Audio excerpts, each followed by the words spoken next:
News ಸಂಗಮಕ್ಕೆ ಸ್ವಾಗತ. ಮೊದಲಿಗೆ headlines.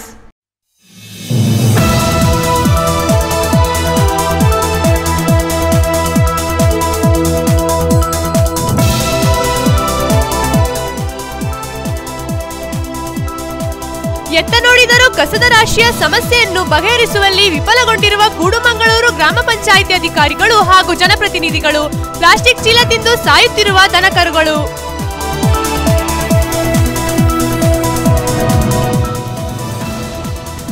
ಒಂಟಿ ವೈದ್ಯರ ಕೊಲೆ ಪ್ರಕರಣಕ್ಕೆ ಸಂಬಂಧಿಸಿದಂತೆ ಮಡಿಕೇರಿಯ ಮಂಗಳಾದೇವಿ ನಗರದ ಯುವಕ ಜೈಕುಮಾರ್ ವಿಚಾರಣೆಗೆ ಒಳಪಟ್ಟಂತೆ ಮನನೊಂದು 23 ಪೊಲೀಸ್ ಅಧಿಕಾರಿಗಳ ಹೆಸರು ಬರೆದಿಟ್ಟು ಆತ್ಮಹತ್ಯೆಗೆ ಶರಣು.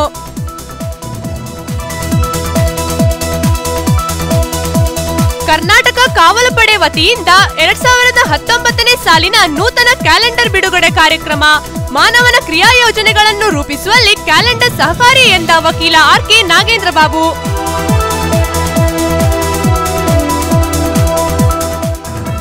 ಅತಿ ವೇಗವಾಗಿ ಚಲಿಸಿದ ವಾಹನ ನಿಯಂತ್ರಣ ತಪ್ಪಿ ತೋಡಿಗೆ ಬಿದ್ದ ಘಟನೆ ವರದಿಯಾಗಿದೆ. ಯಾವುದೇ ಪ್ರಾಣಾಪಾಯಗಳು ಸಂಭವಿಸಿಲ್ಲ. ಚಾಲಕರಾದ ರಚನ್ ಮತ್ತು ರಾಬಿನ್ಗೆ ಸಣ್ಣ ಪುಟ್ಟ ಗಾಯಗಳುಂಟಾಗಿವೆ.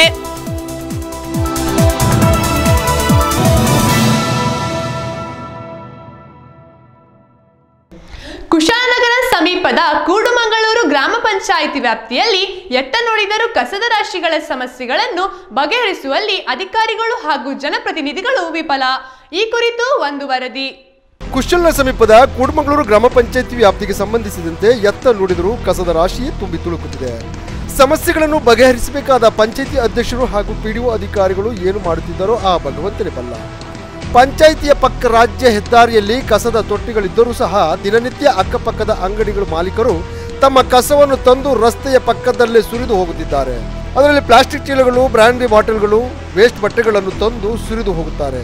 ದಿನನಿತ್ಯ ದನಕರುಗಳು ಬಿಸಾಡಿರುವ ಪ್ಲಾಸ್ಟಿಕ್ ಚೀಲಗಳನ್ನು ತಿಂದು ಸಾಯುತ್ತಿವೆ. ಸ್ವಚ್ಛತೆಯ ಬಗ್ಗೆ ಗಮನ ಹರಿಸಬೇಕಾದ ಜನಪ್ರತಿನಿಧಿಗಳು ನಮಗೂ ಸಮಸ್ಯೆಗೂ ಯಾವುದೇ ಸಮಸ್ಯೆ ಇಲ್ಲದ ರೀತಿಯಲ್ಲಿ ದಿನನಿತ್ಯ ಓಡಾಡುತ್ತಿರುತ್ತಾರೆ. ಶ್ರೀ ಉದ್ಭವ ಸುಬ್ರಹ್ಮಣ್ಯ ಸ್ವಾಮಿ ದೇವಾಲಯದ ಮುಂಭಾಗದ ರಸ್ತೆಯಲ್ಲೂ ಸಹ ಕಸದ ರಾಶಿಗಳು ಬಿದ್ದಿದ್ದು, ಅಲ್ಲದೆ ರಾತ್ರಿ ಸಂದರ್ಭದಲ್ಲಿ ಬೀದಿ ಬದಿಯ ವ್ಯಾಪಾರಿಗಳು ಮಾರಾಟ ಮಾಡುವ ತಿಂಡಿ ತಿನಿಸುಗಳ ಪದಾರ್ಥಗಳನ್ನು ಸಹ ತಂದು ಬಿಸಾಡುತ್ತಾರೆ. ಮೊಟ್ಟೆಯ ಸಿಪ್ಪೆಗಳನ್ನು ಸಹ ಕಸದ ಪಕ್ಕದಲ್ಲೇ ಸುರಿದು ಹೋಗಿರುತ್ತಾರೆ. ದೇವಾಲಯಕ್ಕೆ ಹೋಗುವ ಜನರು ಪಂಚಾಯಿತಿ ಅಧಿಕಾರಿಗಳಿಗೆ ಹಿಡಿ ಶಾಪ ಹಾಕುತ್ತಾ ಮೂಗು ಮುಚ್ಚಿ ತಿರುಗುವ ಪರಿಸ್ಥಿತಿ ನಿರ್ಮಾಣವಾಗಿದೆ. ಪಂಚಾಯಿತಿ ವ್ಯಾಪ್ತಿಯಲ್ಲಿ ಕಸದ ಸಮಸ್ಯೆಗಳೇ ಹೆಚ್ಚಾಗಿದ್ದು ಬಗೆಹರಿಸುವ ಪ್ರಯತ್ನವನ್ನೇ ಮಾಡಿಲ್ಲವೆಂದು ಭಾವನೆ ಮೂಡುತ್ತಿರುತ್ತದೆ.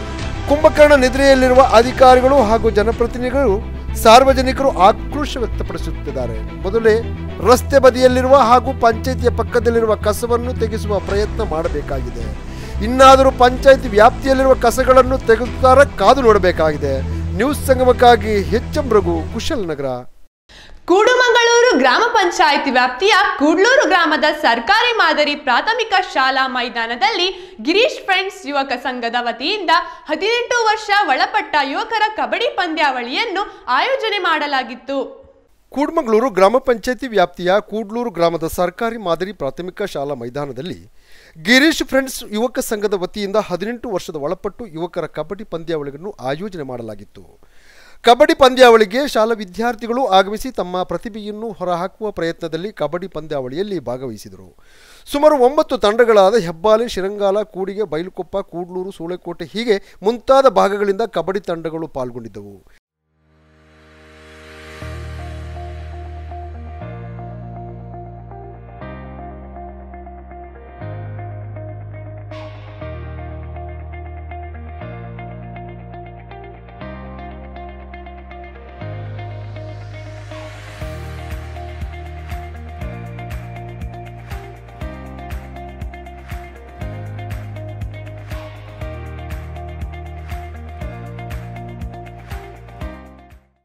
ಈ ಸಂದರ್ಭದಲ್ಲಿ ಗಿರೀಶ್ ಫ್ರೆಂಡ್ಸ್ ಯುವಕ ತಂಡದ ಪದಾಧಿಕಾರಿಗಳಾದ ಹೇಮಂತ್ ಮಾತನಾಡಿ, ಪ್ರತಿ ವರ್ಷದಂತೆ ಈ ವರ್ಷವೂ ಸಹ ಕೂಡ್ಲೂರು ಭಾಗದಲ್ಲಿ ಕಬಡ್ಡಿ ಪಂದ್ಯವನ್ನು ಆಯೋಜನೆ ಮಾಡಲಾಗಿದೆ. ಅಕ್ಕಪಕ್ಕದ ಗ್ರಾಮಗಳಿಂದ ಯುವಕರ ತಂಡ ಪಾಲ್ಗೊಂಡಿವೆ. ಕಬಡ್ಡಿ ಆಟಗಳಲ್ಲಿ ಗೆದ್ದಂತಹ ತಂಡಗಳಿಗೆ ಬಹುಮಾನವನ್ನು ಸಹ ನೀಡುತ್ತಿದ್ದೇವೆ. ಪ್ರಥಮ ಸ್ಥಾನವನ್ನು ಪಡೆದ ತಂಡಕ್ಕೆ 3,000 ನಗದು ಹಾಗೂ ಟ್ರೋಫಿ ಕೊಡುವುದಾಗಿ, ದ್ವಿತೀಯ ಬಹುಮಾನ 2,000 ನಗದು ಹಾಗೂ ಟ್ರೋಫಿ, ತೃತೀಯ ಬಹುಮಾನ 1,000 ನಗದು ನೀಡುತ್ತಿದ್ದೇವೆ. ಅದರಂತೆ ಯುವಕರ ತಂಡಗಳು ಹೆಚ್ಚಿನ ಸಂಖ್ಯೆಯಲ್ಲಿ ಪಾಲ್ಗೊಂಡು ಕಬಡ್ಡಿ ಆಟವನ್ನು ಆಡುತ್ತಿದ್ದಾರೆ ಎಂದು ತಿಳಿಸಿದರು. ನನ್ನ ಹೆಸರು ಹೇಮಂತ್ ಅಂದ್ಬಿಟ್ಟು ಕೂಡ್ಲೂರಿಂದ. ಇವತ್ತು ನಮ್ಮ ಕೂಡ್ಲೂರಿನಲ್ಲಿ ಗಿರೀಶ್ ಫ್ರೆಂಡ್ಸ್ ಯುವಕ ಸಂಘದ ವತಿಯಿಂದ ಕಬಡ್ಡಿ ಕಾರ್ಯಕ್ರಮವನ್ನು ಆಯೋಜಿಸಿದ್ದಾರೆ. 18 ವರ್ಷ ಕೆಳಪಟ್ಟ ಯುವಕರಿಗೆ ಈ ಕಬಡ್ಡಿ ಕಾರ್ಯಕ್ರಮಕ್ಕೆ ಸುತ್ತಮುತ್ತಲಿನ ಗ್ರಾಮದವರಾದ ಶಿರಂಗಾಲ, ಅಳುವಾರ, ಹೊಸಕೋಟೆ ಮತ್ತೆ ಕೂಡ್ಲೂರಿನ ಯುವಕರು ಸೇರಿ ಒಂದು 7-8 ಟೀಮ್ ಬಂದು ಒಂದು ಕಬಡ್ಡಿ ಕಾರ್ಯಕ್ರಮವನ್ನು ಆಯೋಜಿಸಿದ್ದಾರೆ. ಪ್ರಥಮ ಬಹುಮಾನವಾಗಿ 3,000 ಒಂದು ಟ್ರೋಫಿ, ಮತ್ತೆ ದ್ವಿತೀಯ ಬಹುಮಾನ 2,000 ಒಂದು ಟ್ರೋಫಿ, ಮತ್ತೆ ತೃತೀಯ ಬಹುಮಾನ 1,000 ಒಂದು ಟ್ರೋಫಿಯನ್ನು ಗಿರೀಶ್ ಫ್ರೆಂಡ್ಸ್ ಸಹಯೋಗದಲ್ಲಿ ನೀಡಲಾಗುತ್ತದೆ.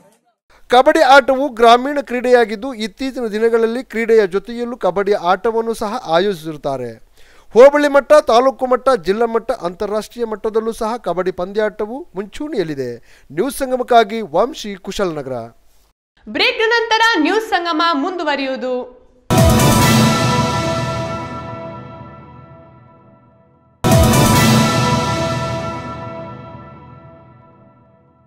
ಬ್ರೇಕ್ ನಂತರ ನ್ಯೂಸ್ ಸಂಗಮಕ್ಕೆ ಸ್ವಾಗತ.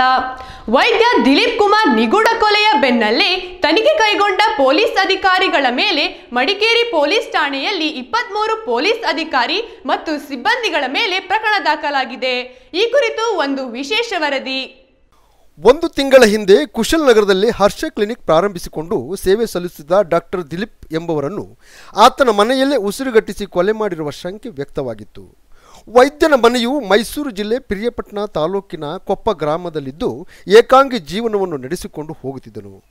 1994ರಿಂದ ಕುಶಾಲನಗರದಲ್ಲಿ ಖಾಸಗಿ ಕ್ಲಿನಿಕ್ ಅನ್ನು ಆರಂಭಿಸಿ ಬರುವ ರೋಗಿಗಳಿಗೆ ಚಿಕಿತ್ಸೆ ನೀಡುತ್ತಿದ್ದರು.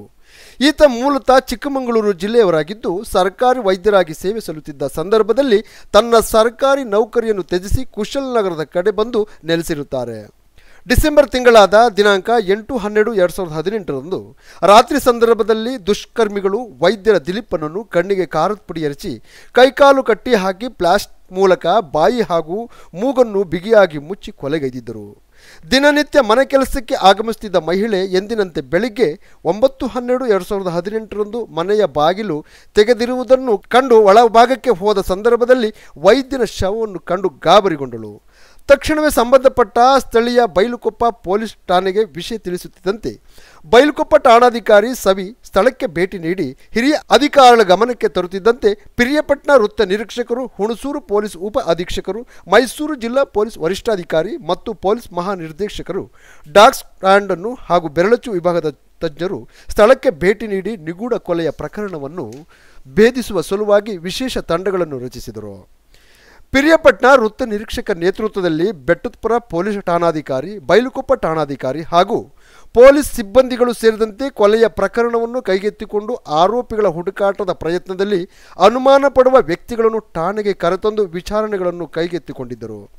ಡಾಕ್ಟರ್ ದಿಲೀಪ್ ಕುಮಾರ್ ಹತ್ಯೆ ಪ್ರಕರಣಕ್ಕೆ ಸಂಬಂಧಿಸಿದಂತೆ ಮಡಿಕೇರಿ ಠಾಣೆಯಲ್ಲಿ ಕಾರ್ಯನಿರ್ವಹಿಸುತ್ತಿರುವ 2 ಪೊಲೀಸ್ ಸಿಬ್ಬಂದಿಗಳ ಸಹಕಾರದೊಂದಿಗೆ ಮಡಿಕೇರಿಯ ಮಂಗಳದೇವಿ ನಗರದ ಯುವಕ ಜೈಕುಮಾರ್ ಎಂಬವರನ್ನು ತನಿಖೆಗಾಗಿ ತಮ್ಮ ವಶಕ್ಕೆ ಪಡೆದುಕೊಂಡಿದ್ದರು.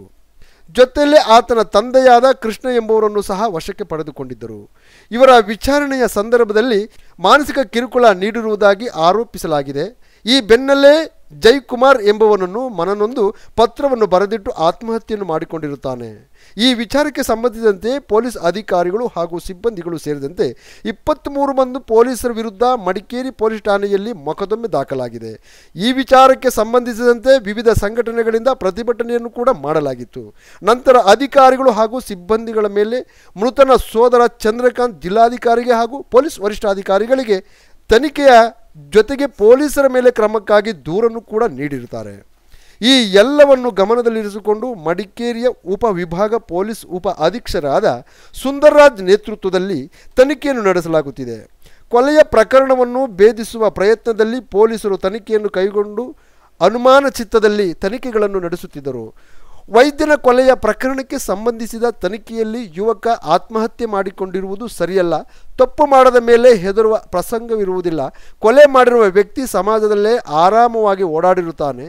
ಇಂದಲ್ಲ ನಾಳೆ ಕೊಲೆಗೈದ ವ್ಯಕ್ತಿಗಳು ಪೊಲೀಸರ ಕಣ್ಣು ತಪ್ಪಿಸಲು ಸಾಧ್ಯವಿಲ್ಲ. ನ್ಯೂಸ್ ಸಂಗಮಕ್ಕಾಗಿ HM ರಘು, ಕುಶಾಲನಗರ. ಕುಶಾಲನಗರ ಪಟ್ಟಣದ ಖಾಸಗಿ ಹೋಟೆಲ್ನಲ್ಲಿ ಕರ್ನಾಟಕ ಕಾವಲು ಪಡೆ ವತಿಯಿಂದ ಹೊಸ ವರ್ಷದ 2019ನೇ ಸಾಲಿನ ನೂತನ ಕ್ಯಾಲೆಂಡರ್ ಬಿಡುಗಡೆ ಮಾಡಲಾಯಿತು. ಕುಶಲನಗರ ಪಟ್ಟಣದ ಖಾಸಗಿ ಹೋಟೆಲ್ನಲ್ಲಿ ಕರ್ನಾಟಕ ಕಾವಲ್ಪಡೆ ವತಿಯಿಂದ ಹೊಸ ವರ್ಷದ 2019 ಸಾಲಿನ ನೂತನ ಕ್ಯಾಲೆಂಡರ್ ಬಿಡುಗಡೆ ಕಾರ್ಯಕ್ರಮವನ್ನು ಹಮ್ಮಿಕೊಳ್ಳಲಾಗಿತ್ತು.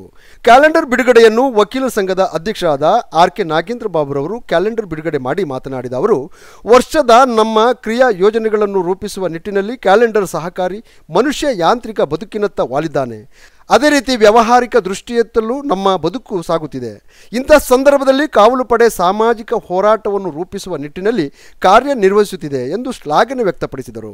ನಾವು ಅಡಾಪ್ಟ್ ಮಾಡ್ಕೊಂಡು ದಿವಸದಿಂದ ಕೂಡ ನಾವು ಚಾಲನೆಗೆ ತಂದು ಇದರ ಸದುಪಯೋಗವನ್ನು ಪಡ್ಕೊಂಡು ಬರ್ತಾ ಇದ್ದೀವಿ. ವಿಶ್ವದಾದ್ಯಂತ ಎಲ್ಲರೂ ಕೂಡ ಒಂದೇ ತೆರನಾದಂಥ ದಿನಚರಿಗಳನ್ನ ಆಶ್ರಯ ಮಾಡಬೇಕು ಅಂತ ಹೇಳ್ತಕ್ಕಂಥ ನಿಟ್ಟಿನಲ್ಲಿ ಎಲ್ಲೂ ಕೂಡ ತಾರತಮ್ಯ ಆಗಬಾರ್ದು. ಒಂದು ಕಡೆ ಚಾಂದ್ರಮಾನದ ಪಂಚಾಂಗ, ಇನ್ನೊಂದು ಸೌರಮಾನದ ಪಂಚಾಂಗ, ಇನ್ನೊಂದು ಬೃಹಸ್ಪತಿ ಮಾನದ ಪಂಚಾಂಗ, ಹೀಗೆ ಅನೇಕ ರೀತಿಯಾದಂಥ ಪಂಚಾಂಗಗಳು ಬಂದಂಥ ಸಂದರ್ಭಕ್ಕೆ ವಿಭಿನ್ನ ರೀತಿಯಾದಂಥ ದಿನಗಳು, ವಿಭಿನ್ನ ರೀತಿಯಾದಂಥ ವರ್ಷಗಳು, ಹಬ್ಬಾಚರಣೆಗಳು ಬರ್ತಕ್ಕಂಥ ಒಂದು ನಿಟ್ಟಿನಲ್ಲಿ ಇವೆಲ್ಲರೂ ಕೂಡ ದೇಶಕ್ಕೆ ವ್ಯತ್ಯಾಸ ಬರ್ತಕ್ಕಂಥ ಸಂದರ್ಭದಲ್ಲಿ ಇಡೀ ಪ್ರಪಂಚದಲ್ಲಿ ಒಂದೇ ತೆರನಾದಂಥ ಕ್ಯಾಲೆಂಡರ್ ಬರಬೇಕು ಅಂತ ಹೇಳ್ತಕ್ಕಂಥ ನಿಟ್ಟಿನಲ್ಲಿ ಈ ಒಂದು ಕ್ಯಾಲೆಂಡರ್ನ ನಾವು ವಿಶ್ವದಾದ್ಯಂತ ನಾವು ಅಡಾಪ್ಟ್ ಮಾಡ್ಕೊಂಡಿದ್ದೇವೆ, ಅಳವಡಿಸ್ಕೊಂಡಿದ್ದೇವೆ ನಮ್ಮ ದೈನಂದಿನ ದಿನಚರಿಯಲ್ಲಿ. ಈ ಒಂದು ಕ್ಯಾಲೆಂಡರ್ ನಮಗೆ ಸದುಪಯೋಗ ಆಗೋದ್ರ ಜೊತೆಗೆ ನಮ್ಮ ದೈನಂದಿನ ಕಾರ್ಯಕ್ರಮಗಳನ್ನೂ ಕೂಡ ಈ ಕ್ಯಾಲೆಂಡರ್ ದಿನಗಳಲ್ಲಿ ಅಳವಡಿಸ್ಕೊಳ್ತಕ್ಕಂಥದ್ದು ಬಹುಮುಖ್ಯ. ಯಾಕೆ ಅಂತ ಹೇಳಿದ್ರೆ ಇವತ್ತು ಯಾಂತ್ರಿಕ ಬದುಕಿನಲ್ಲಿ ಮನುಷ್ಯ ಹೋಗ್ತಾ ಇದ್ದಾನೆ. ಆದರೆ ಇದೇ ಸಂದರ್ಭದಲ್ಲಿ ಕೊಡಗು ಜಿಲ್ಲಾ ಪಂಚಾಯತಿ ಸದಸ್ಯರಾದ ಕುಮಾರಿ ಮಂಜುಳಾ ಮಾತನಾಡಿ, ಕಾವಲ್ಪಡೆ ಕೇವಲ ಸಂಘಟನೆಯಾಗಿ ಗುರುತಿಸಿಕೊಂಡಿಲ್ಲ, ಅದು ಸಾಮಾಜಿಕ ಸಮಸ್ಯೆಗಳಿಗೆ ಸ್ಪಂದಿಸುವ ಕೆಲಸ ಮಾಡುತ್ತಿದೆ. ಕೊಡಗಿನಲ್ಲಿ ಸಂಭವಿಸಿದ ಪ್ರವಾಹ ಪರಿಸ್ಥಿತಿಯಲ್ಲಿ ಈ ಸಂಘ ಮುಖಂಡರ ಕಾರ್ಯ ಸಾಕ್ಷಿಯಾಗಿದೆ ಎಂದರು. ಈಗಾಗಲೇ ವಿಸ್ತಾರವಾಗಿ ನಾಗೇಂದ್ರ ಬಾಬು ಸರ್ ಹೇಳಿದ್ದಾರೆ. ಕಾವಲು ಪಡೆ ಅನ್ನೋದು ಬರೀ ಒಂದು ಸಂಘ ಸೀಮಿತವಾಗಿಲ್ಲ, ಅದು ಪ್ರತಿಯೊಂದು ಸಾಮಾಜಿಕ ಚಟುವಟಿಕೆಯಲ್ಲಿ ಭಾಗವಹಿಸ್ತಾ ಇದೆ. ಅದು ಯಾವುದೇ ಸಂಘಟನೆ ಆಗಲಿ ಅಥವಾ ಯಾವುದೇ ಕಾರ್ಯಕ್ರಮ ಆಗಲಿ, ಯಾವುದೇ ಹೋರಾಟ ಇರಲಿ, ಪ್ರತಿಯೊಂದಕ್ಕೂ ಅವರು ಭಾಗವಹಿಸ್ತಾರೆ. ಇತ್ತೀಚೆಗೆ ನಮ್ಮ ಕೊಡಗಿನಲ್ಲಿ ಆದಂತಹ ಒಂದು ಮಳೆಯ ಹಾನಿಯಿಂದಾಗಿ ಬಹಳಷ್ಟು ಜನ ಬಹಳಷ್ಟು ನೋವನ್ನು ಪಟ್ಟಿದ್ದಾರೆ. ಆ ಸಮಯದಲ್ಲೂ ಸಹ ಕಾವಲು ಪಡೆಯ ಅನೇಕ ಕಾರ್ಯಕರ್ತರು ಅವರ ಜೀವವನ್ನು ಪಣವಾಗಿಟ್ಟು ಅವರಿಗೆ ಸಹಾಯವನ್ನು ಮಾಡಿದ್ದಾರೆ. ಅದೇ ರೀತಿ ಪ್ರತಿಯೊಬ್ಬರು ಎಲ್ಲ ಕಾರ್ಯಕರ್ತರು ತುಂಬ ಚೆನ್ನಾಗಿ ಕೆಲಸ ಮಾಡ್ತಾ ಇದ್ದೀರಿ, ಅದೇ ರೀತಿ ಮಾಡಿ ಅಂತ ಹೇಳ್ತಾ, ಸಮಾಜಮುಖಿಯಾದ ಎಲ್ಲ ಕೆಲಸಗಳಲ್ಲಿ ನಿಮ್ಮನ್ನು ತೊಡಗಿಸ್ಕೊಳ್ಳಿ ಅಂತ ಹೇಳ್ತಾ, ಈ ದಿನ ಈಗ ಒಂದು ಕ್ಯಾಲೆಂಡರ್, ಯಾಕೆಂತ ಹೇಳಿದ್ರೆ ಕ್ಯಾಲೆಂಡರ್ ನಮ್ಮ ದಿನನಿತ್ಯದಲ್ಲಿ ನಮ್ಮ ಜೀವನಕ್ಕೆ ಎಷ್ಟು ಅಳವಡಿಸ್ಕೊಂಡಿದ್ದೀವಿ ಅಂತ ಹೇಳಿದ್ರೆ ದಿನ ನಮಗೆ ಗೊತ್ತಾಗಿಲ್ಲ ಅಂತ ಹೇಳಿದ್ರೆ ಯಾವ ಕೆಲಸನೂ ಆಗೋದೇ ಇಲ್ಲ. ಅದನ್ನ ಒಂದು ಕ್ಯಾಲೆಂಡರ್ ಮುಖಾಂತರ ಎಲ್ಲರ ಮನೆಗೆ ತಲುಪಿಸೋದಕ್ಕೆ ಒಂದು ಕ್ಯಾಲೆಂಡರ್ ವ್ಯವಸ್ಥೆ ಮಾಡಿದ್ದಾರೆ. ಅದಕ್ಕೆ ಎಲ್ಲರ ಪರವಾಗಿ ನಾನು ನಂತರ ಸಂಗಮ್ ಟಿವಿಯ ಪ್ರಧಾನ ಸಂಪಾದಕರಾದ ಎಚ್.ಎಂ. ರಘು ಅವರು ಮಾತನಾಡಿ, ಮನುಷ್ಯನ ಜೀವನಕ್ಕೆ ದಿನಗಳ ಅವಶ್ಯಕತೆ ಇರುವುದರಿಂದ ಕ್ಯಾಲೆಂಡರ್ ಅಷ್ಟೇ ಮುಖ್ಯವಾಗಿರುತ್ತದೆ ಎಂದರು. ಹಿಂದಿನಿಂದಲೂ ಕ್ಯಾಲೆಂಡರ್ಗಳನ್ನು ಬಿಡುಗಡೆ ಮಾಡುತ್ತಾ ಬರುತ್ತಿದ್ದಾರೆ. ಅದರ ಬೆನ್ನಲ್ಲೇ ಕರ್ನಾಟಕ ಕಾವಲ್ಪಡೆಯಿಂದಲೂ ಕ್ಯಾಲೆಂಡರ್ ಬಿಡುಗಡೆ ಕಾರ್ಯಕ್ರಮ ನಡೆಯುತ್ತಿರುವುದು ಸಂತೋಷ ತಂದಿದೆ ಎಂದರು. ದಿನಗಳಿದ್ರೆ ನಾವು ಮುಂದಿನ ದಿನಗಳಿಗೆ ಹೋಗುವಂತ ಮುನ್ಸೂಚನೆಯಲ್ಲೇ ಬರ್ಬೋದು. ದಿನಗಳೇ ಇಲ್ಲ ಅಂದ್ರೆ ನಾವು ಎದ್ದಂಥ ಸಂದರ್ಭದಲ್ಲಿ ಯಾವ ದಿನ ಇವತ್ತು ಅನ್ನುವಂಥದ್ದೇ ಮರೆಯುವಂಥ ಪರಿಸ್ಥಿತಿ ಎದುರಾಗ್ತದೆ. ಇವತ್ತು ಕ್ಯಾಲೆಂಡರ್ ಏನು ಇತಿಹಾಸ ಇರುವಂಥ ಒಂದು ಕ್ಯಾಲೆಂಡರ್ನ ಇವತ್ತು ಕರ್ನಾಟಕ ಕಾವಲ್ಪಡೆ ವತಿಯಿಂದ ಇವತ್ತು ಬಿಡುಗಡೆ ಕಾರ್ಯಕ್ರಮಕ್ಕೆ ನಮ್ಮ ಪ್ರೆಸ್ ಕ್ಲಬ್ಬಿನ ಕಾನೂನು ಸಲಹೆಗಾರರಿಂದ ಹಾಗೂ ನಮ್ಮ ಸಂಪೂರ್ಣ ಬೆಂಬಲಿಗ, ನಮ್ಮ ಸಂಪೂರ್ಣವಾಗಿ ನಮ್ಮ ಸಹಕಾರ ನೀಡುತ್ತಿರುವಂಥ ಆರ್.ಕೆ. ನಾಗೇಂದ್ರ ಬಾಬು ಅವರು ಇವತ್ತು ಈ ಕಾರ್ಯಕ್ರಮದ ಚಾಲನೆ ನೀಡಿದ್ದಾರೆ. ನಮಗೆ ಹೆಮ್ಮೆ ಆಯ್ತಾ ಇದೆ. ಯಾಕೆಂದರೆ ಒಂದು ಶುಭ ಕಾರ್ಯಗಳಿಗೆ ಶುಭ ಇರುವಂಥ ವ್ಯಕ್ತಿಗಳ ಸಮ್ಮುಖದಲ್ಲಿ ಇವತ್ತಿಂಥ ಕಾರ್ಯಕ್ರಮಗಳನ್ನ ಹಮ್ಮಿಕೊಂಡಾಗ ಎಲ್ಲೋ ಒಂದು ಕಾರ್ಯಕ್ರಮಗಳು ಯಶಸ್ವಿಯಾಗೋದ್ರಲ್ಲಿ ಯಾವುದೇ ಭಯಪಡುವಂಥ ಮುನ್ಸೂಚನೆ ಇರೋದಿಲ್ಲ. ಇವತ್ತು ಸಮಾಜದ ಎಲ್ಲ ಅಂಕುಡೊಂಕುಗಳು ಇರಲಿ, ಏನೇ ಇರಲಿ, ಈಗ ಚಂದ್ರಮೋಹನ್ ಅವರು ಹೇಳಿದ್ರು. ಯಾಕಂದರೆ ಈಗ ಕೆಲವು ಮಾಧ್ಯಮಗಳನ್ನ ಮತ್ತು ಕೆಲವ್ರನ್ನ ಏನಂದರೆ ಕಾರ್ಯಕ್ರಮಗಳಿಗೆ ಮೈನಾಗಿ ಕರೆಯೋದು ಏನಂದರೆ ನಮ್ಮದು ಪತ್ರಿಕೆದು ಮತ್ತು ಏನೋ ಒಂದು ಕಾರ್ಯಕ್ರಮ ಪತ್ರಿಕೆಯಲ್ಲಿ ಬರಲಿ ಅಂತ. ಪತ್ರಿಕೆಯಲ್ಲಿ ನಾಳೆ ಬಂದಿಲ್ಲ ಅಂದರೆ ಅವರೇ ಬೈತಾ ಇರ್ತಾರೆ, ಬಂದ ಕೂತ್ಕೊಂಡ ಮಾತಾಡ್ದ ಪತ್ರಿಕೆನೇ ಬಂದಿಲ್ಲ ಅಂತ. ಆ ಪರಿಸ್ಥಿತಿಗಳು ಸಹ ಎದುರಾಯ್ತದೆ. ಇದೇ ಸಂದರ್ಭದಲ್ಲಿ ಮುಖ್ಯ ಅತಿಥಿಗಳಾಗಿ ಆಗಮಿಸಿದ ಸಮಾಜ ಸೇವಕರಾಗಿರ್ತಕ್ಕಂಥ ಕಿರುತೆರೆ ನಿರ್ಮಾಪಕರು ಆದ ಉಮಾಶಂಕರ್ ಮಾತನಾಡಿ, ಕಾವಲ್ಪಡೆಯ ವತಿಯಿಂದ ಹೊರತರುತ್ತಿರುವ ಕ್ಯಾಲೆಂಡರ್ ವಿಭಿನ್ನ ರೀತಿಯಲ್ಲಿರುತ್ತದೆ. ನಾಡು ನುಡಿಯ ಪ್ರೇಮದ ಸಂಕೇತವಾಗಿದ್ದು ಇಲ್ಲಿ ಯಾವುದೇ ಧರ್ಮದ ದೇವರ ಗುಣಗಾನವಿಲ್ಲ. ಇಂತಹ ಸಾಮಾಜಿಕ ಸರ್ವಧರ್ಮ ಸಹಬಾಳ್ವೆ ಅಗತ್ಯವೆಂದರು. ಕೃಷ್ಣ ನಿಜವಾಗಲೂ ಏನಾದರೂ ಒಂದು ಕೆಲಸ ಅಂತ ನಿಜವಾಗ್ಲೂ ಮಾಡ್ತಾನೆ ಇರ್ತಾನೆ. ಅದರಲ್ಲಿ ಬಹಳಷ್ಟು ಒಳ್ಳೆ ಕೆಲಸಗಳೇ ಆಗ್ತಾ ಇರುತ್ತೆ. ಸಮ್ಟೈಮ್ಸ್ ಚೂರು ಮಿಸ್ಟೇಕ್ ಆಗುತ್ತೆ. ಕೃಷ್ಣನ ಬಗ್ಗೆ ಎಷ್ಟೋ ಜನ ಬಹಳ ಪ್ರೀತಿಯಿಂದ, ಪ್ಲಸ್ ಕೃಷ್ಣ ಏನೇ ಕೆಲಸ ಮಾಡಿದ್ರು ಸಪೋರ್ಟಿವ್ ಆಗಿ, ಇನ್ಕ್ಲೂಡಿಂಗ್ ನಾನು ಕೂಡ ಅವ್ನು ಮಾಡೋ ಒಳ್ಳೆ ಕೆಲಸಗಳನ್ನ ನೋಡಿ ನಾನು ಸಪೋರ್ಟಿವ್ ಆಗಿದ್ದೀನಿ ಕೂಡ. ಈ ಒಂದು ಸಮಾರಂಭ ಇಷ್ಟೆಲ್ಲ ಎಲ್ಲರೂ ಸೇರಿಸಿ, ಎಲ್ಲರೂ ಜೊತೆಗೂಡಿ, ನಾವು ಇದ್ದೀವಿ ನೀವು ಇರಿ, ಎಲ್ಲ ಸೇರಿ ಒಂದು ಊರಾಗಿರ್ಬೋದು, ಇಲ್ಲ ಒಂದು ತಾಲೂಕಾಗಿರ್ಬೋದು, ಒಂದು ಜಿಲ್ಲೆನೇ ಆಗಿರ್ಬೋದು, ಕರ್ನಾಟಕ ರಾಜ್ಯದ ಕಾವಲು ಪಡೆ ಒಂದು ಒಳ್ಳೊಳ್ಳೆ ಕೆಲಸಗಳು ಸೇರಿ ಸಂಘಟಕರಾಗಿ ಸಂಘಟನೆ ಮಾಡಿ ಒಳ್ಳೆ ಕೆಲಸ ಮಾಡೋಣ ಅಂತ ಒಂದು ಹೆಜ್ಜೆ ಇಟ್ಟು ಮುಂದೆನೇ ಹೋಗ್ತಾ ಇದೆ. ಅದಕ್ಕೆ ಎಲ್ಲರೂ ಸಪೋರ್ಟಿವ್ ಆಗಿದ್ದು ಒಳ್ಳೆ ಕೆಲಸಗಳನ್ನ ಮಾಡೋಕ್ಕೆ ಕೃಷ್ಣನಿಗೆ ಬೆನ್ನು ತಟ್ಟಿ ನಮ್ಮ ಸೋಮವಾರಪೇಟೆ ತಾಲೂಕಿನ ಅಧ್ಯಕ್ಷರಾಗಿರ್ಬೋದು, ಜಿಲ್ಲಾಧ್ಯಕ್ಷ ಆಗಿರ್ಬೋದು, ಕರ್ನಾಟಕ ರಾಜ್ಯ ಅಧ್ಯಕ್ಷ ಆಗಿರ್ಬೋದು, ಯಾರೇ ಆಗಿರಲಿ ಅಧ್ಯಕ್ಷತೆ ವಹಿಸ್ಕೊಂಡು ಎಲ್ಲರೂ ನಿಭಾಯಿಸ್ಕೊಂಡು ಮೇಂಟೈನ್ ಮಾಡೋದು ಭಾರಿ ಕಷ್ಟ. ಅದನ್ನು ನಮ್ಮ ಕೃಷ್ಣ ನಿಭಾಯಿಸ್ಕೊಂಡು ಹೋಗ್ತಾ ಇದ್ದಾನೆ. ಅವನಿಗೆ 2019ನೇ ವರ್ಷದಿಂದ ಇನ್ನಷ್ಟು. ಕಾರ್ಯಕ್ರಮದ ಅಧ್ಯಕ್ಷತೆಯನ್ನು ಕರ್ನಾಟಕ ಕಾವಲ್ಪಡೆಯ ಜಿಲ್ಲಾಧ್ಯಕ್ಷರಾದ ಎಂ ಕೃಷ್ಣರವರು ವಹಿಸಿದ್ದರು. ವೇದಿಕೆಯಲ್ಲಿ ಭಾರವಿ ಕನ್ನಡ ಸಂಘದ ಪ್ರಮುಖರಾದ ಬಬೀಂದ್ರ ಪ್ರಸಾದ್, ವಿಜೇಂದ್ರ ಪ್ರಸಾದ್, ಕಾವಲ್ಪಡೆಯ ತಾಲೂಕು ಅಧ್ಯಕ್ಷ ಮಂಜುನಾಥ್, ಮಹಿಳಾ ಸಂಘಟದ ಉಪಾಧ್ಯಕ್ಷೆ ಮಂಜುಳಾ, ಶಾಂಸಿಂಗ್ ಘಟಕದ ಅಧ್ಯಕ್ಷರಾದ ವಿಜಯ್ ಕುಮಾರ್, ಪ್ರಧಾನ ಕಾರ್ಯದರ್ಶಿ ಕುಮಾರ್, ಪತ್ರಕರ್ತ ಸಂಘದ ಗೌರವ ಅಧ್ಯಕ್ಷರಾದ ಚಂದ್ರಮೋಹನ್ ಮುಂತಾದರು ವೇದಿಕೆಯಲ್ಲಿ ಆಸೀನರಾಗಿದ್ದರು. ನ್ಯೂಸ್ ಸಂಗಮಕ್ಕಾಗಿ ಮಹಮ್ಮದ್ ಮುಸ್ತಾಫ್, ಕುಶಾಲನಗರ. ಬ್ರೇಕ್ನ ನಂತರ ನ್ಯೂಸ್ ಸಂಗಮ ಮುಂದುವರಿಯುವುದು.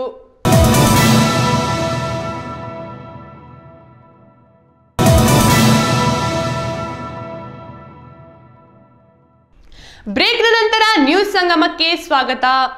ಸುಂಟಿಕೊಪ್ಪ ಸಮೀಪದ 7ನೇ ಹೊಸಕೋಟೆಯ ಮುಖ್ಯ ರಸ್ತೆಯಲ್ಲಿ ದನಗಳು ಮಧ್ಯೆ ನಿಂತಿರುವುದರಿಂದ ಪಾರಾಗುವ ಪ್ರಯತ್ನದಲ್ಲಿ ಚಾಲಕನ ನಿಯಂತ್ರಣ ತಪ್ಪಿ ಹಳ್ಳಕ್ಕೆ ಬಿದ್ದಿರುವ ಘಟನೆ ವರದಿಯಾಗಿದೆ. ಸುಂಟಿಕೊಪ್ಪ ಸಮೀಪದ 7ನೇ ಹೊಸಕೋಟೆ ಗ್ರಾಮದಲ್ಲಿ ರಾಜ್ಯ ಹೆದ್ದಾರಿಯಾದ ರಸ್ತೆಯ ಮಧ್ಯಭಾಗದಲ್ಲಿ ದನಗಳು ನಿಲ್ಲುವುದರಿಂದ ಪಾರಾಗುವ ಪ್ರಯತ್ನದಲ್ಲಿ ವಿಫಲಗೊಂಡ ಕಾರ್ ಚಾಲಕ ನಿಯಂತ್ರಣ ಕಳೆದುಕೊಂಡು ರಸ್ತೆ ಬದಿಯ ತೋಡಿಗೆ ಬಿದ್ದಿರುವ ಘಟನೆ ವರದಿಯಾಗಿದೆ. ಮಾದಾಪುರ ಸಮೀಪದ 30 ನಿವಾಸಿಯಾದ ರಜನ್ ಹಾಗೂ ರಾಬಿನ್ ಎಂಬುವರು 1081 ನಂಬರಿನ ಮಾರುತಿ ಆಲ್ಟೋ ಕಾರಿನಲ್ಲಿ ಕುಶಲನಗರದಿಂದ ಸುಂಟಿಕೊಪ್ಪ ಕಡೆಗೆ ಹೋಗುತ್ತಿದ್ದ ಸಂದರ್ಭದಲ್ಲಿ 7ನೇ ಹೊಸಕೋಟೆಯ ಮಾರುತಿ ನಗರದ ಮುಖ್ಯ ರಸ್ತೆಯಲ್ಲಿ ದನ ಅಡ್ಡ ನಿಂತಿರುವುದರಿಂದ ಈ ಅನಾಹುತ ಸಂಭವಿಸಿದೆ.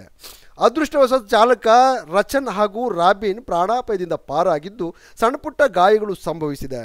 ವಿಷಯ ತಿಳಿಯುತ್ತಿದ್ದಂತೆ ಅಕ್ಕಪಕ್ಕದ ನಿವಾಸಿಗಳು ತೋಡಿನಲ್ಲಿ ಬಿದ್ದಿದ್ದ ಕಾರು ಹಾಗೂ ಚಾಲಕನ ರಚನ್ ಹಾಗೂ ರಾಬಿನನ್ನು ರಕ್ಷಿಸಿ ಸಮೀಪದ 7ನೇ ಹೊಸಕೋಟೆ ಆರೋಗ್ಯ ಉಪಕೇಂದ್ರದಲ್ಲಿ ಪ್ರಥಮ ಚಿಕಿತ್ಸೆಯನ್ನು ನೀಡಿದರು.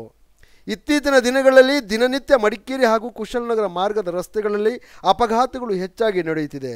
ಅತಿ ವೇಗವಾಗಿ ವಾಹನವನ್ನು ಚಲಾಯಿಸುವುದರಿಂದ ಇಂತಹ ಅನಾಹುತಗಳು ಸಂಭವಿಸಿರುತ್ತವೆ. ನಿಧಾನವಾಗಿ ಚಲಿಸುವ ಸಂದರ್ಭದಲ್ಲಿ ಯಾವುದೇ ಅನಾಹುತಗಳು ಸಂಭವಿಸುವುದಿಲ್ಲ. ಪಂಚಾಯಿತಿ ವ್ಯಾಪ್ತಿಯಲ್ಲಿ ರಸ್ತೆ ಮಧ್ಯದಲ್ಲಿ ನಿಂತಿರುವ ದನಗಳನ್ನು ಹಿಡಿದು ದೊಡ್ಡಿಗೆ ಹಾಕುವ ಪ್ರಯತ್ನವನ್ನು ಮಾಡಬೇಕಾಗಿದೆ. ಅಲ್ಲದೆ ದನದ ಮಾಲೀಕರ ಮೇಲೆ ಶಿಸ್ತು ಕ್ರಮ ಕೈಗೊಳ್ಳಬೇಕಾಗಿದೆ. ನ್ಯೂಸ್ ಸಂಗಮಕ್ಕಾಗಿ ಮಂಜುನಾ, ಸುಂಟಿಕೊಪ್ಪ. ಶ್ರೀ ಕ್ಷೇತ್ರ ಧರ್ಮಸ್ಥಳ ಗ್ರಾಮಾಭಿವೃದ್ಧಿ ಯೋಜನೆ ಇವರ ವತಿಯಿಂದ ಕುಶಾಲನಗರದ ಮಹಾಗಣಪತಿ ದೇವಾಲಯದ ಆವರಣದಲ್ಲಿ ಸ್ವಚ್ಛತಾ ಕಾರ್ಯಕ್ರಮವನ್ನು ಹಮ್ಮಿಕೊಳ್ಳಲಾಗಿತ್ತು. ಶ್ರೀ ಕ್ಷೇತ್ರ ಧರ್ಮಸ್ಥಳ ಗ್ರಾಮಾಭಿವೃದ್ಧಿ ವತಿಯಿಂದ ಪಟ್ಟಣದ ಹೃದಯ ಭಾಗದಲ್ಲಿರುವ ಶ್ರೀ ಮಹಾಗಣಪತಿ ದೇವಾಲಯದಲ್ಲಿ ಆ ಆವರಣದಲ್ಲಿ ಸ್ವಚ್ಛತಾ ಕಾರ್ಯಕ್ರಮವನ್ನು ಹಮ್ಮಿಕೊಳ್ಳಲಾಗಿತ್ತು.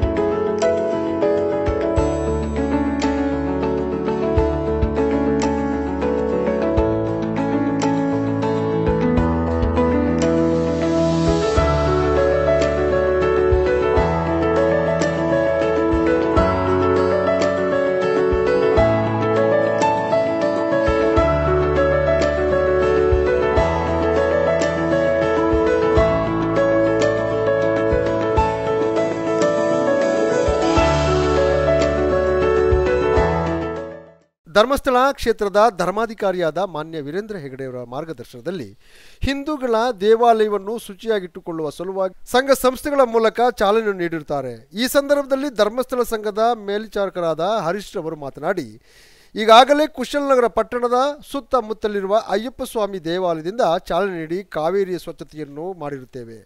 ಅಲ್ಲದೆ ಸೋಮೇಶ್ವರ ದೇವಾಲಯದ ಆವರಣದಲ್ಲಿ ಬೆಳೆದಂತಹ ದಟ್ಟವಾದ ಕಾಡುಗಳನ್ನು ಕಡಿದು ದೇವಾಲಯದ ಆವರಣವನ್ನು ಶುಚಿಗೊಳಿಸಿರುತ್ತೇವೆ.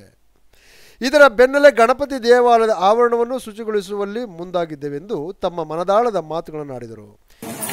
ಕ್ಷೇತ್ರದ ಮಂಜಸ್ವಾಮಿ ಮನಸ್ಸನ್ನು ಅನ್ಸ್ಕೊಳ್ತ ಪೂಜೆಯ ಹಾಗೆ ಮಾತೃಸ್ವಾಮಿ ಮನಸ್ಸನ್ನು ಅನ್ಸ್ಕೊಳ್ತ ಇವತ್ತು ಪೂಜ್ಯರ ಆದೇಶದಂತೆ 2016ರಿಂದ ಶ್ರದ್ಧಾ ಕೇಂದ್ರಗಳ ಸ್ವಚ್ಛತಾ ಕಾರ್ಯಕ್ರಮವನ್ನು ಹಮ್ಮಿಕೊಂಡಿದ್ದು ಈಗಾಗಲೇ ಕುಶಲನಗರ ವಲಯದಲ್ಲಿ 4 ದೇವಸ್ಥಾನಗಳ ಸ್ವಚ್ಛತಾ ಕಾರ್ಯಕ್ರಮವನ್ನು ಮಾಡಿ ಮುಗಿಸಲಾಗಿದೆ. ಹಾಗೆ ಇವತ್ತು ಕುಶಲನಗರದ ಗಣಪತಿ ದೇವಸ್ಥಾನದಲ್ಲಿ ಆವರಣ ಹಾಗೆ ದೇವಸ್ಥಾನ ಚಾವಡಿ ಸ್ವಚ್ಛತೆ ಮಾಡುವಂಥ ನಮ್ಮ ಊರಿನ ಗಣ್ಯರು ಹಾಗೆ ದೇವಸ್ಥಾನದ ವಸಂತರ ಹಾಗೆ ನಮ್ಮ ಪದಾಧಿಕಾರಿಗಳು ಹಾಗೆ ಊರಿನೆಲ್ಲ ಗಣ್ಯರು ಭಾಗವಹಿಸುತ್ತಾರೆ. ಈ ದೇವಸ್ಥಾನದ ಸ್ವಚ್ಛತೆಯಿಂದ ನಮ್ಮ ಮನೆ ಸುತ್ತ ಕೂಡ ಆಗಿದಂತೆ. ಇದೇ ಸಂದರ್ಭದಲ್ಲಿ ಗಣಪತಿ ದೇವಾಲಯದ ಅಧ್ಯಕ್ಷರಾದ VN ವಸಂತಕುಮಾರ್ ಮಾತನಾಡಿ, ಧಾರ್ಮಿಕ ವಿಚಾರಗಳನ್ನು ಕಾಪಾಡುವ ಸಲುವಾಗಿ ಶ್ರೀ ಕ್ಷೇತ್ರ ಧರ್ಮಸ್ಥಳದ ವತಿಯಿಂದ ಸ್ವಚ್ಛತಾ ಕಾರ್ಯಕ್ರಮವನ್ನು ನಡೆಸಿಕೊಂಡು ಬರುತ್ತಿರುವುದು ಸಂತೋಷದ ವಿಷಯವೆಂದರು. ಈ ದಿವಸ ಕುಶಾಲನಗರದ ಅಧಿದೇವತೆಯಾದ ಗಣಪತಿ ದೇವಸ್ಥಾನದ ಮುಂಭಾಗದಲ್ಲಿ ಶ್ರೀ ಕ್ಷೇತ್ರ ಧರ್ಮಸ್ಥಳದಲ್ಲಿ ಧರ್ಮಾಧಿಕಾರಿಯವರ ಆದೇಶದಂತೆ ಸ್ವಚ್ಛತಾ ಶ್ರದ್ಧಾ ಕೇಂದ್ರದ ಸ್ವಚ್ಛತಾ ಕಾರ್ಯಕ್ರಮವನ್ನು ಹಮ್ಮಿಕೊಂಡಿದ್ದಾರೆ. ಆ ಸಂಘದ ಅನೇಕ ಮಹಿಳೆಯರು ಇವತ್ತೊಂದು ದಿವಸ ಇಲ್ಲಿಗೆ ಬಂದು ದೇವಸ್ಥಾನದ ಆವರಣವನ್ನು ಶುಚಿತ್ವಗೊಳಿಸುವ ಕಾರ್ಯಕ್ರಮವನ್ನು ನಡೆಸಿಕೊಂಡು ಬರ್ತಾ ಇದ್ದಾರೆ. ಬಹುಶಃ ಇನ್ನೊಂದು ಬೇರೆಯವರಿಗೂ ಸಮೇತ ಒಂದು ಮಾರ್ಗದರ್ಶನ ಮಾಡಬೇಕು. ಎಲ್ಲಿ ಸ್ವಚ್ಛತೆ ಇರುತ್ತೋ ಅಲ್ಲಿ ದೇವರು ಇರುತ್ತದೆ ಎನ್ನುವ ನಂಬಿಕೆ ಮೇಲೆ ಇವತ್ತೊಂದು ದಿವಸ ಈ ಕಾರ್ಯವನ್ನು ನಡೆಸಿಕೊಂಡು ಬರ್ತಾ ಇದ್ದೇವೆ. ಈ ಸಂದರ್ಭದಲ್ಲಿ ದೇವಾಲಯದ ಪ್ರಧಾನ ಕಾರ್ಯದರ್ಶಿಯಾದ ಶ್ರೀನಿವಾಸರಾವ್, ಕಾವೇರಿ ಸ್ವಚ್ಛತಾ ಸಂಚಾಲಕರಾದ ಚಂದ್ರಮೋಹನ್, ಕೊಡವ ಸಮಾಜದ ಅಧ್ಯಕ್ಷರಾದ ಮೇಣಪ್ಪ, ಧರ್ಮಸ್ಥಳ ಸೇವಾ ಪ್ರತಿನಿಧಿಗಳಾದ ಜಯಲಕ್ಷ್ಮಿ, ಯಶೋಧ, ಪಟ್ಟಣ ಪಂಚಾಯಿತಿ ಸದಸ್ಯರಾದ ಜಯಲಕ್ಷ್ಮಿ, ಒಕ್ಕೂಟದ ಅಧ್ಯಕ್ಷರ ಹಾಗೂ ಪದಾಧಿಕಾರಿಗಳು ಸ್ವಚ್ಛತಾ ಕಾರ್ಯಕ್ರಮದಲ್ಲಿ ಪಾಲ್ಗೊಂಡಿದ್ದರು. ನ್ಯೂಸ್ ಸಂಗಮಕ್ಕಾಗಿ KR ವಂಶಿ, ಕುಶಲನಗರ. ಶಬರಿಮಲೆ ಮಹಿಳೆಯರ ಪ್ರವೇಶ ಖಂಡಿಸಿ ಸಿದ್ದಾಪುರದ ನೆಲ್ಲಿಹುದಕೇರಿ ಗ್ರಾಮದಲ್ಲಿ ಪ್ರತಿಭಟನೆ. ಸಿಪಿಐಎಂ ಧ್ವಜ ಸುಟ್ಟು ಹಾಕಿ ಆಕ್ರೋಶ ವ್ಯಕ್ತಪಡಿಸಿದರು. ಸಿದ್ದಾಪುರ ಸಮೀಪದ ನಲ್ಲಿಹುದಿಕೇರಿ ಗ್ರಾಮದಲ್ಲಿ ಶಬರಿಮಲೆಗೆ ಮಹಿಳೆಯರ ಪ್ರವೇಶವನ್ನು ಖಂಡಿಸಿ ಕೇರಳ ರಾಜ್ಯದ ಮುಖ್ಯಮಂತ್ರಿ ಪಿಣರಾಯಿ ವಿಜಯ್ ಭಾವಚಿತ್ರ ಹಾಗೂ ಸಿಪಿಐಎಂ ಧ್ವಜವನ್ನು ಸುಟ್ಟು ಹಾಕುವ ಮೂಲಕ ಆಕ್ರೋಶ ವ್ಯಕ್ತಪಡಿಸಿದರು. ಕೇರಳ ಸರ್ಕಾರ 800 ವರ್ಷಗಳ ಇತಿಹಾಸವಿರುವ ಶ್ರೀ ಶಬರಿಮಲೆ ಅಯ್ಯಪ್ಪನ ಸನ್ನಿಧಿಯ ಒಳಭಾಗದಲ್ಲಿ ಮಹಿಳೆಯರಾದ ಬಿಂದು ಹಾಗೂ ಕನಕದುರ್ಗ ಎಂಬುವರು ಗರ್ಭಗುಡಿಯ ಒಳಭಾಗಕ್ಕೆ ಪ್ರವೇಶ ಮಾಡಿರುವುದು ಸರಿಯಲ್ಲವೆಂದು ಹಿಂದೂ ಸಂಸ್ಕೃತಿಯನ್ನು ಮುರಿಯುವ ಸಲುವಾಗಿ ಇಂತಹ ಪ್ರಯತ್ನ ಮಾಡುತ್ತಿದೆ ಎಂದರು. ಪ್ರತಿಭಟನೆಯ ಮೆರವಣಿಗೆಯ ಉದ್ದಕ್ಕೂ ಕೇರಳ ಮುಖ್ಯಮಂತ್ರಿ ಪಿಣರಾಯಿ ವಿಜಯ್ ವಿರುದ್ಧ ಅವಾಚ್ಯ ಶಬ್ದಗಳಿಂದ ನಿಂದಿಸಿ ಘೋಷಣೆ ಕೂಗಿದರು. ಮೆರವಣಿಗೆಯಲ್ಲಿ ನಲ್ಲಿಹುದಿಕೇರಿ ಅಯ್ಯಪ್ಪ ಸೇವಾ ಸಮಿತಿ ಪದಾಧಿಕಾರಿಗಳು ಪಾಲ್ಗೊಂಡಿದ್ದರು. ನಲ್ಲಿಹುದಿಕೇರಿಯ ಮುತ್ತಪ್ಪ ದೇವಾಲಯದಿಂದ ಸಿದ್ದಾಪುರ ಅಯ್ಯಪ್ಪ ಸ್ವಾಮಿ ದೇವಾಲಯದವರೆಗೆ ನಡೆಸಿ ಪಟ್ಟಣದ ಶ್ರೀರಾಮ ಮಂದಿರದ ಮುಂದೆ ಜಮಾಯಿಸಿದರು. ಇದೇ ಸಂದರ್ಭದಲ್ಲಿ ಹಿಂದೂ ಕಾರ್ಯಕರ್ತರ ಹಾಗೂ ಪೊಲೀಸರ ನಡುವೆ ಮಾತಿನ ಚಕಮಕಿಯೂ ಸಹ ನಡೆಯಿತು. ನೂರಾರು ಸಂಖ್ಯೆಯಲ್ಲಿ ಮಹಿಳೆಯರು, ಪುರುಷರು ಸೇರಿದಂತೆ ಪ್ರತಿಭಟನೆಯಲ್ಲಿ ಪಾಲ್ಗೊಂಡಿದ್ದರು. ನ್ಯೂಸ್ ಸಂಗಮಕ್ಕಾಗಿ ವಂಶಿ, ಕುಶಲನಗರ. ಇದೀಗ ನಿಮ್ಮ ನೆಚ್ಚಿನ ಮನೋರಂಜನೆಯ ಡಬ್ ಸ್ಮ್ಯಾಶ್ಗಳ ಒಂದು ಕಿರುನೋಟ ನಿಮ್ಮ ಮುಂದೆ. ಹೌದಾ? ನಮ್ಮೂರಲ್ಲಿ ಗಂಡಸರು ಅಡ್ಗೆ ಮಾಡಿದ್ರೆ ಏನಂತಾರೆ ಗೊತ್ತಾ? ಏನಂತಾರೆ? ಗಂಡ ಒಳ್ಳೆಯವನು, ಹೆಂಡತಿನ ರಾಜ್ಕುಮಾರಿ ತರ ನೋಡ್ಕೊತಿದ್ದಾನೆ, ನಳ ಮಹಾರಾಜ ಅಂತಾರೆ. ಅಯ್ಯೋ ಇಲ್ಲ ಅಂಕಲ್, ಸಂಗ. Hello, I love you. ಏನು? I love you. ಹಾ? I love you. I love you too. ಈ ಟ್ಯೂನ್ ಅನ್ನು ನಿಮ್ಮ ಹೆಲೋ ಟ್ಯೂನ್ ಆಗಿಸಲು 1 ಒತ್ತಿರಿ.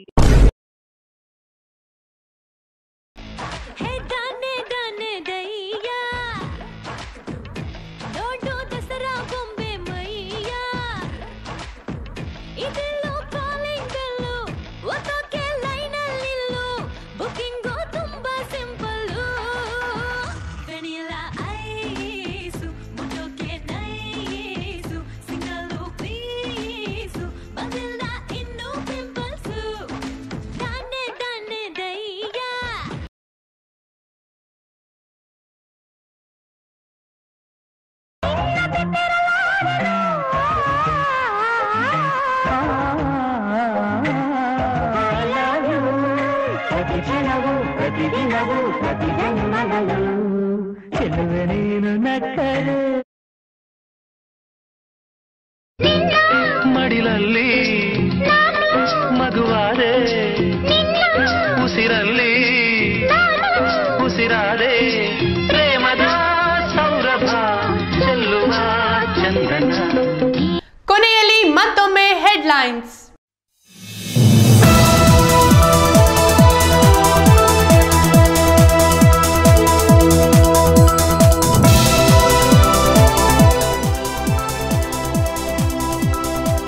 ಎತ್ತ ನೋಡಿದರೂ ಕಸದ ರಾಶಿಯ ಸಮಸ್ಯೆಯನ್ನು ಬಗೆಹರಿಸುವಲ್ಲಿ ವಿಫಲಗೊಂಡಿರುವ ಕೂಡುಮಂಗಳೂರು ಗ್ರಾಮ ಪಂಚಾಯಿತಿ ಅಧಿಕಾರಿಗಳು ಹಾಗೂ ಜನಪ್ರತಿನಿಧಿಗಳು.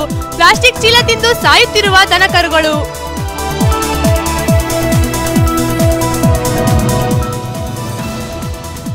ಒಂಟಿ ವೈದ್ಯರ ಕೊಲೆ ಪ್ರಕರಣಕ್ಕೆ ಸಂಬಂಧಿಸಿದಂತೆ ಮಡಿಕೇರಿಯ ಮಂಗಳಾದೇವಿ ನಗರದ ಯುವಕ ಜೈಕುಮಾರ್ ವಿಚಾರಣೆಗೆ ಒಳಪಟ್ಟಂತೆ ಮನನೊಂದು 23 ಪೊಲೀಸ್ ಅಧಿಕಾರಿಗಳ ಹೆಸರು ಬರೆದಿಟ್ಟು ಆತ್ಮಹತ್ಯೆಗೆ ಶರಣು.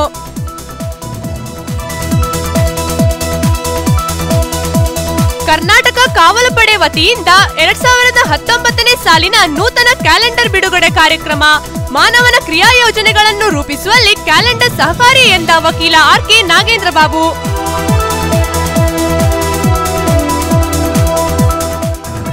ಅತಿ ವೇಗವಾಗಿ ಚಲಿಸಿದ ವಾಹನ ನಿಯಂತ್ರಣ ತಪ್ಪಿ ತೋಡಿಗೆ ಬಿದ್ದ ಘಟನೆ ವರದಿಯಾಗಿದೆ. ಯಾವುದೇ ಪ್ರಾಣಾಪಾಯಗಳು ಸಂಭವಿಸಿಲ್ಲ.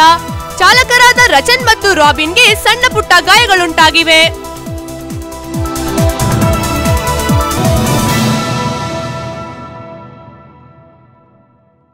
ಇಲ್ಲಿಗೆ ನ್ಯೂಸ್ ಸಂಗಮ ಮುಕ್ತಾಯವಾಯಿತು.